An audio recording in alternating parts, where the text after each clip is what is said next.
ഈ നമ്മളെ റേഷൻ കിട്ടാൻ വേണ്ടി റേഷൻ കടയിൽ റേഷൻ കിട്ടാൻ വേണ്ടി ബസ് ഇറങ്ങി.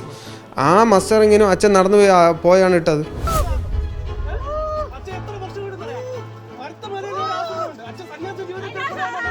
അപ്പോൾ ഒരു പള്ളിയായിരുന്നാലും അമ്പലമായിരുന്നാലും മതവും ആചാര അനുഷ്ഠാനങ്ങളും എന്ന് പറഞ്ഞാൽ അത് ഭയങ്കര വിശ്വാസമാണത്. ആ ആചാര അനുഷ്ഠാനങ്ങളെ വ്രണപ്പെടുത്താൻ വേണ്ടിയിട്ട് ആര് ശ്രമിച്ചാലും അത് നടക്കത്തില്ല.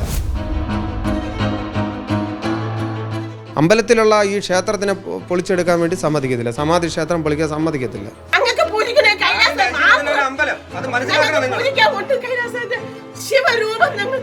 അത് ഏത് താന്ത്രികാചാര്യൻ്റെ അടുത്തോ ക്ഷേത്ര പൂജാരിമാരുടെ അടുത്തോ തന്ത്രിമാരുടെ അടുത്തോ നിങ്ങൾ കേട്ട് നോക്കി. രാത്രിയുടെ യാമപൂജ ഉണ്ടാന്ന് ചോദിക്കണം. രാത്രിയുടെ യാമപൂജ, അഭിഷേകം, ദീപാരാധന ഉണ്ടാന്ന് ചോദിച്ചു നോക്കണം.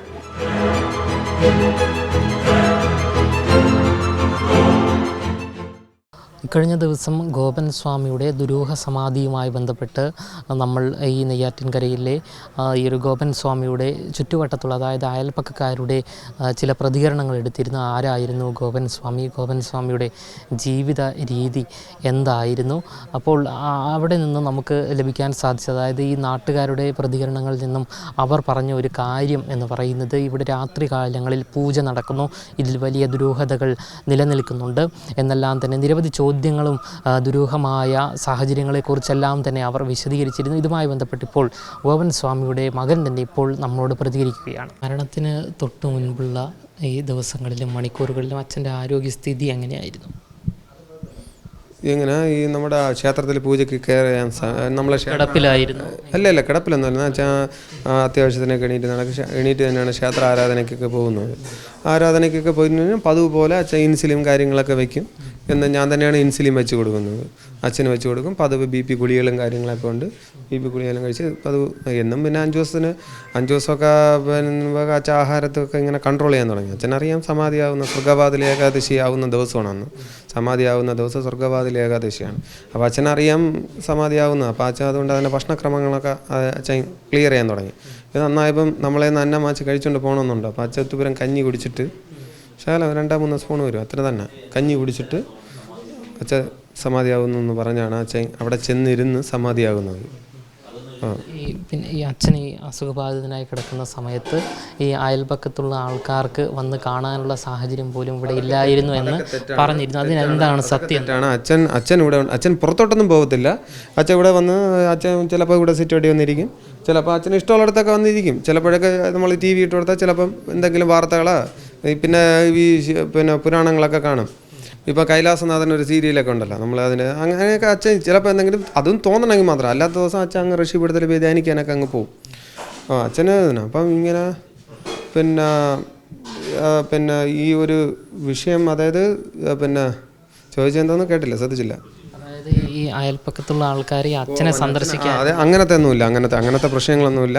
അതായത് ഇന്ന് വരെ എൻ്റെ അച്ഛൻ്റെ ക്ഷേമം അന്വേഷിച്ച്, ഇവിടെ ഉണ്ടായിരുന്നില്ല, അച്ഛൻ പുറത്തോട്ട് ഇറങ്ങാത്തത് കൊണ്ട് അച്ഛൻ്റെ ക്ഷേമം അന്വേഷിച്ച് ഇന്ന് വരെ ഒരാൾ പോലും അച്ഛൻ്റെ എന്ന് പറഞ്ഞാൽ എല്ലാം വിരോധികളാണ്. ഈ ഒരു സംഭവത്തോടുകൂടി, ആ നാഗപ്രതിഷ്ഠ, ഈ വസ്തുവകൾ, ഈ ക്ഷേത്രം വിട്ടുകൊടുക്കാത്ത എൻ്റെ വാശി, ഈ ക്ഷേത്രം ട്രസ്റ്റിന് വിട്ടുകൊടുക്കണം, അവർക്ക് വിട്ടുകൊടുത്ത് അവർക്ക് നടത്തണം, അതിൻ്റെ വാശിയെല്ലാം കൊണ്ടുകൊണ്ട് അച്ഛൻ്റെ അടുത്ത് വിരോധിയായി. അവർ ഭയങ്കരമായി വിരോധിയായിട്ട് അച്ഛനെ ഒരു ദിവസം പോലും കാണാം. അല്ല ഒരാളിതിപ്പം നമ്മളെ വാർഡ് കൗൺസിലർ വന്നു, അജിത മാഡം, അവരെ കുറച്ച് ആൾക്കാരും എല്ലാം ഉണ്ടായിരുന്നു, കുറച്ച് നാട്ടുകാരും. അച്ഛനെ ക്ഷേമം അന്വേഷിക്കാൻ ഇവിടെ വന്നിരുന്നു അന്ന് വോട്ട് ചോദിച്ച് വന്നതിന് സമയത്ത്. അപ്പം നമ്മൾ കാണാൻ എൻ്റെ അച്ഛൻ ഇവിടെ ഇല്ല, കാണാൻ പറ്റില്ലെന്ന് നമ്മൾ പറഞ്ഞില്ലല്ലോ. ആ അജിത മേഡത്തിൻ്റെ അടുത്ത് നിങ്ങൾക്ക് കേട്ടറിയാം, അജിത മേഡം വന്ന് കണ്ടു, ക്ഷേമം അന്വേഷിച്ചു, അച്ഛൻ ഇവിടെ ഉണ്ടായിരുന്നു.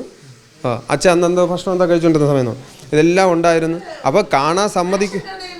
അടുത്ത് അച്ഛൻ നടക്കൂല എന്നൊക്കെ പറഞ്ഞു. ഇപ്പോൾ ഇടക്കാലത്തല്ലേ റേഷൻ മസ്റ്ററിങ് നടന്നത്, അച്ഛൻ എണീറ്റ് നടക്കൂല എന്നൊക്കെയാണ് പറഞ്ഞത്. അപ്പോൾ റേഷൻ മസ്റ്ററിന് അച്ഛൻ 6 മൂട് പോയാണ് മസ്റ്ററിങ് ചെയ്തത്. അടുത്ത അച്ഛന് ക്ഷേമ പെൻഷൻ കിട്ടുമായിരുന്നു. അച്ഛന് ക്ഷേമ പെൻഷൻ കിട്ടുന്ന സമയത്ത് അച്ഛൻ മസ്റ്ററിങ്ങിന് നെയ്യാറ്റിൻകര അക്ഷയിൽ പോയാണ് മസ്റ്ററിങ് ചെയ്തത്. ഇവിടെ നിന്ന് ഇറങ്ങി അത് ഇവിടെ നിന്ന് ഇറങ്ങി ആട്ടയിലാണ് പോയത്.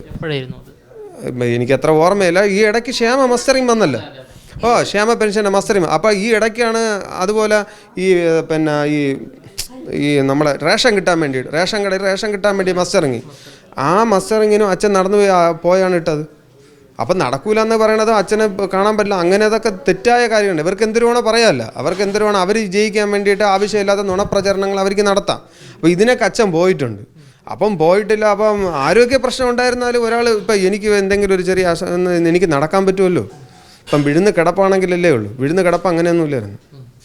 ഈ ഈ സമാധിയുമായി ബന്ധപ്പെട്ട് ഇപ്പോൾ പരാതി പോലീസ് സ്റ്റേഷനിൽ എത്തിയിരിക്കുകയാണ്. അപ്പോൾ ഒരു ദുരൂഹതയുണ്ട് എന്ന് പറയുന്നു. അപ്പോൾ ആ ദുരൂഹത നീങ്ങേണ്ടത് ഇല്ലേ ഈ നിയമപരമായി? ഞാൻ പറഞ്ഞുതരാം. നമ്മളിപ്പോൾ ഒരു ഇപ്പം നമ്മൾ ഉദാഹരണത്തിന് തന്നെ ഒരു തെക്കാപ്പള്ളി ഇരിക്കുന്നു. തെക്കാപ്പള്ളി ഖബർസ്ഥാനം എന്ന് പറയുന്നത്. അപ്പോൾ അതിനെ നിങ്ങൾ തോണ്ടി നോക്കിയിട്ടെന്ന് പറഞ്ഞാൽ അവർ മുസ്ലിങ്ങൾ വിടും. നിങ്ങൾ പറയും മുസ്ലിങ്ങൾ വിടൂ. അച്ഛൻ്റെ തിരുവസ്ത്രം അഴിച്ചു കളഞ്ഞു, അത് ശരിയാണോ? അത് ഒരു പള്ളിയിൽ കയറി അച്ഛൻ്റെ തിരുവസ്ത്രം അഴിച്ചു കളഞ്ഞു, അത് ശരിയാണോ? അപ്പോൾ ഒരു പള്ളിയായിരുന്നാലും അമ്പലമായിരുന്നാലും മതവും ആചാര അനുഷ്ഠാനങ്ങളും എന്ന് പറഞ്ഞാൽ അത് ഭയങ്കര വിശ്വാസമാണത്. ആ ആചാര അനുഷ്ഠാനങ്ങളെ വ്രണപ്പെടുത്താൻ വേണ്ടിയിട്ട് ആര് ശ്രമിച്ചാലും അത് നടക്കത്തില്ല. ഇനി കളക്ടറായിരുന്നാലും ശരി, പോലീസായിരുന്നാലും ആരായിരുന്നാലും അത് നടക്കത്തില്ല. ഒരു മതപരമായ ആചാരാനുഷ്ഠാനം ഒരു അമ്പലത്തിൽ കയറി കളിക്കാൻ വന്നാൽ നമ്മൾ വിടും? ഒരിക്കലും വിടത്തില്ല. അത് മാത്രമല്ല, ഇത് ക്ഷേത്രവുമായിട്ട് ബന്ധപ്പെട്ടുള്ള കാര്യമാണ്. അതായത് ഇനി സമാധി മണ്ഡപം 41 ദിവസത്തെ പൂജാതി കർമ്മങ്ങളെല്ലാം കഴിഞ്ഞ് ലിംഗപ്രതിഷ്ഠ ചെയ്ത് കഴിഞ്ഞാൽ ഇത് സമാധി ക്ഷേത്രമാണ്.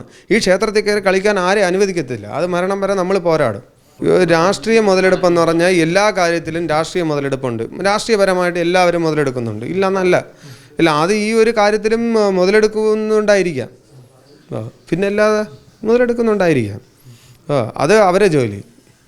അത് രാഷ്ട്രീയക്കാരായിരുന്നാലും ശരി, മതവിശ്വാസങ്ങളായിരുന്നാലും ശരി, അമ്പലത്തിൽ കളിക്കാൻ പറ്റത്തില്ല. രാഷ്ട്രീയം എന്ന് പറഞ്ഞു കഴിഞ്ഞാൽ അവർ രാഷ്ട്രീയപരമായിട്ട് അവർക്ക് അവരവരെ ഓഫീസുകളുണ്ട്, അവിടെ പോയി അവർക്ക് പ്രശ്നങ്ങളുണ്ടാക്കാം. രാഷ്ട്രീയപരമായി അമ്പലത്തിൽ പ്രശ്നം ഉണ്ടാക്കാൻ, രാഷ്ട്രീയപരമായി പ്രശ്നം ഉണ്ടാക്കാൻ അത് ശരിയായ രീതിയിൽ തിരുവനന്തപുരം അവർക്ക് കളക്ടറേറ്റ് ഉണ്ട്, അല്ലാതെ ഒരുപാട് സ്ഥാപനങ്ങളൊക്കെ ഉണ്ട് രാഷ്ട്രീയപരമായിട്ട്. അവരെ ഓഫീസുണ്ട്, അതുണ്ട്, ഇതുണ്ട്, സെക്രട്ടേറിയറ്റ് ഉണ്ട്, എല്ലാ കാര്യങ്ങളുണ്ട്. അവരെ കാര്യങ്ങൾക്ക് അവർക്ക് അവിടെ പോയി വേണ്ട. പക്ഷേ അമ്പലത്തിൽ കളിക്കുക അങ്ങനെ ആരെയും അനുവദിക്കത്തില്ല. രാഷ്ട്രീയക്കാരായിരുന്നാലും അനുവദിക്കത്തില്ല. അമ്പലത്തിൽ കയറി രാഷ്ട്രീയക്കാർ ഇടപെടേണ്ട കാര്യം തോന്നുന്നു? മതപരമായി വിശ്വാസം ചെയ്യണതിൻ്റെ അടുത്ത് ഇന്നലെ ഇവിടെ ഒരു ചെറിയ രീതിയിലുള്ള ഒരു സംഘർഷാവസ്ഥയൊക്കെ നിലനിൽക്കും. ഇപ്പോൾ ഉദാഹരണത്തിന് തന്നെ നമുക്ക് എന്തെങ്കിലും നേടിയെടുക്കണം സമരപരിപാടിയായിട്ട് നമ്മുടെ പാവപ്പെട്ടവർക്ക് വേണ്ട ഭക്ഷണങ്ങളും ആഹാരങ്ങളും, അവർക്ക് വീടും, അവർക്ക് ക്ഷേമ പെൻഷനും അതും ഇതും നടത്താൻ വേണ്ടി സമരം ചെയ്യാം. ഇപ്പോൾ റോഡിന് വേണ്ടി ഒരു റോഡ് വയ്ക്കുന്നു, അതിന് സമരം ചെയ്യാം. അവർക്ക് ഈ രാഷ്ട്രീയക്കാർക്ക് അവർ സമരം ചെയ്യാം. പക്ഷേ അമ്പലത്തിൽ കയറി അവർ സമരം ചെയ്യേണ്ട കാര്യമില്ല. മനസ്സിലായില്ലേ? ഒരു അമ്പലമാണ്, ഇത് മതപരമായ വിശ്വാസമാണ്. അതിൽ ഒരു കാര്യം അവർ വന്ന് സമരം ചെയ്യേണ്ട കാര്യമൊന്നുമില്ല. രാഷ്ട്രീയക്കാർക്ക് സമരം ചെയ്യാൻ എന്തെല്ലാം കാര്യങ്ങൾ കിടക്കണം. പാവപ്പെട്ടവന് വീടില്ല, ഒരു നേരത്തെ ആഹാരമില്ല, അവർക്ക് മരുന്നില്ല, ഗുളികയില്ല. ഇന്ന് തന്നെ ക്യാൻസർ രോഗികൾക്ക് മരുന്നില്ല, ഭക്ഷണമില്ല, ഗുളികയില്ല. മെഡിക്കൽ കോളേജൊക്കെ ഏതൊക്കെ സ്ഥിതിയിൽ കിടക്കണം. അപ്പോൾ ഇതൊക്കെ അവർക്ക് എത്തിച്ചു കൊടുക്കുക, അവർക്ക് സമരം ചെയ്തുകൂടെ? ചുമ്മാ ആവശ്യമില്ല അമ്പലത്തിൽ കയറി ഈ മതങ്ങളെ വ്രണപ്പെടുത്തുന്ന രീതിയിൽ ഇവർ പെരുമാറേണ്ട ഒരു കാര്യവുമില്ല. ഈ സർക്കാരിൻ്റെ നിയമപരമായ നടപടിക്രമങ്ങളുമായി യോജിച്ചുകൊണ്ട് ഈ കുടുംബം മുന്നോട്ട് പോകും. ഈ ഒരു സമാധി പൊളിക്കാൻ ഒരിക്കലും നടക്കില്ല. അത് ഒരിക്കലും നമ്മൾ നടക്കില്ല. അത് നടക്കാത്ത കാര്യം. അമ്പലത്തിലുള്ള ഈ ക്ഷേത്രത്തിനെ പൊളിച്ചെടുക്കാൻ വേണ്ടി സമ്മതിക്കത്തില്ല. സമാധി ക്ഷേത്രം പൊളിക്കാൻ സമ്മതിക്കത്തില്ല. ഇവിടെ കഴിഞ്ഞ ദിവസം പറഞ്ഞതാണ് ഈ അയൽപക്കത്തുള്ള ചില ആൾക്കാർ ഇവിടെ രാത്രി കാലങ്ങളിൽ പൂജ നടക്കുന്നു, അതിൽ എന്തൊക്കെയോ ദുരൂഹതകളുണ്ട് എന്നെല്ലാം തന്നെ. രാത്രി കാലങ്ങളിലെന്ന് പറഞ്ഞാൽ പറഞ്ഞു തരാം. നമുക്കിപ്പം മഹാശിവരാത്രി ഉത്സവം, മഹാശിവരാത്രി കാലങ്ങളിൽ തന്നെയാണ് പൂജ ചെയ്യുന്നത്. അതായത് ശിവരാത്രി, നമ്മൾ ഉറക്കമൊഴിയുന്ന രാത്രിയാണ് മഹാശിവരാത്രി എന്ന് പറയുന്നത്. അപ്പം ത്രയോദശി, ശുക്ലപക്ഷത്തിലെ അമാവാസി വരുന്ന കുംഭമാസത്തിലെ ത്രയോദശി നാളിലാണ് ശിവരാത്രി പൂജ വരുന്നത്. എല്ലാ വർഷവും അങ്ങനെ കുംഭമാസത്തിലാണ് പറഞ്ഞത്. അത് ത്രയോദശം ശുക്ലപക്ഷത്തിലെ. അപ്പോൾ ഭഗവാൻ അന്ന് എല്ലാ ഭക്തർക്കും ദർശനം കൊടുക്കുന്ന സമയമാണ്. സർവ്വചൈതന്യമായിട്ട് ഭക്തൻ അന്ന് വ്രതാനുഷ്ഠാനങ്ങളോട് ഉണർന്നിരിക്കുന്ന സമയമാണ് തന്നെ. അപ്പം കാലത്തെ ബ്രാഹ്മ മുഹൂർത്തത്തിൽ 3:30 നട തുറന്നാൽ പിന്നെ അമ്പലം അടയ്ക്കാൻ പാടില്ല. അമ്പലം ആ സമയം മുതൽ ഉള്ള പൂജാതി കർമ്മങ്ങൾ, ഉച്ചപൂജ, ഉച്ചശീവേലി എല്ലാം കഴിഞ്ഞ് വൈകുന്നേരത്തെ ദീപാരാധന, അത്താഴ പൂജ. വൈകുന്നേരത്തെ ദീപാരാധനയ്ക്ക് അന്നത്തെ ദിവസം മുതൽ ഒന്നാമത്തെ ഇതിൽ അഭിഷേകം ഉണ്ടാകുന്നു. ത്രയോദശിയിൽ സന്ധ്യാസമയത്തുള്ള അഭിഷേകം, പൂജ, ദീപാരാധന എല്ലാം ഉണ്ട്. അത് കഴിഞ്ഞ ഉടനെ രാത്രിയുടെ യാമം 9:30, അടുത്ത യാമം എന്ന് പറഞ്ഞാൽ 11:30, അടുത്ത യാമം എന്ന് പറഞ്ഞാൽ മൂന്നാമത്തെ യാമം എന്ന് പറഞ്ഞാൽ 4:30, 1:30 കഴിഞ്ഞ് കഴിഞ്ഞാൽ പിന്നെ 3:30. അപ്പോൾ രാത്രിയല്ലേ പറഞ്ഞത്. അതായത് 9:30, 11:30, 1:30, പിന്നെ 3:30. അപ്പോൾ രാത്രിയല്ലേ പറഞ്ഞത്. ആ രാത്രി അപ്പോൾ ശിവരാത്രി വ്രതം അനുഷ്ഠിക്കണ്ടേ ഭക്തർ? നിങ്ങൾ ചോദിക്കുന്ന ചുമ്മാ രാത്രി അന്ന് പൂജയെന്ന് വെറുതെ ചുമ്മാ ആവശ്യമില്ലാത്ത കഥകളല്ലേ അപ്പോൾ ഇപ്പോൾ പറഞ്ഞത്. ഇപ്പം ശിവരാത്രി പൂജ ശിവൻ കോവിലിൽ ചെയ്യേണ്ടത്. ഇത് ശിവൻ കോവിലാണ്, കൈലാസനാഥ മഹാദേവ ക്ഷേത്രമാണത്, അല്ലാതെ വേറെ ഒരു ദേവീ ക്ഷേത്രമല്ല രാത്രി പൂജ ചെയ്യാൻ. ഇത് ശിവൻ്റെ അമ്പലമാണ്. അപ്പോൾ ശിവൻ്റെ അമ്പലം ശിവരാത്രി ആഘോഷിക്കാതെ പിന്നെ ഏത് അമ്പലത്തിനാണ് ആഘോഷിക്കാനുള്ളത്? ഇത് ചോദിച്ചവൻ എത്ര മണ്ടനാണവൻ? അവൻ എന്ത് ഹിന്ദു ആചാരം അറിയാം അപ്പോഴും? അല്ലെങ്കിൽ ചോദിച്ചവന് എന്ത് ഹിന്ദുക്കളെക്കുറിച്ച് അറിയാം? അത് തെറ്റല്ലേ അത്? അപ്പോൾ രാത്രിയുള്ള പൂജ എന്ന് പറയുന്നത് ശിവരാത്രിയിലാണ് ചെയ്യേണ്ടത്. അത് ഏത് താന്ത്രികാചാര്യൻ്റെ അടുത്തോ ക്ഷേത്ര പൂജാരിമാരുടെ അടുത്തോ തന്ത്രിമാരുടെ അടുത്തോ നിങ്ങൾ കേട്ട് നോക്കി. രാത്രിയുടെ യാമപൂജ ഉണ്ടാന്ന് ചോദിക്കണം. രാത്രിയുടെ യാമപൂജ, അഭിഷേകം, ദീപാരാധന ഉണ്ടാന്ന് ചോദിച്ചു നോക്കണം.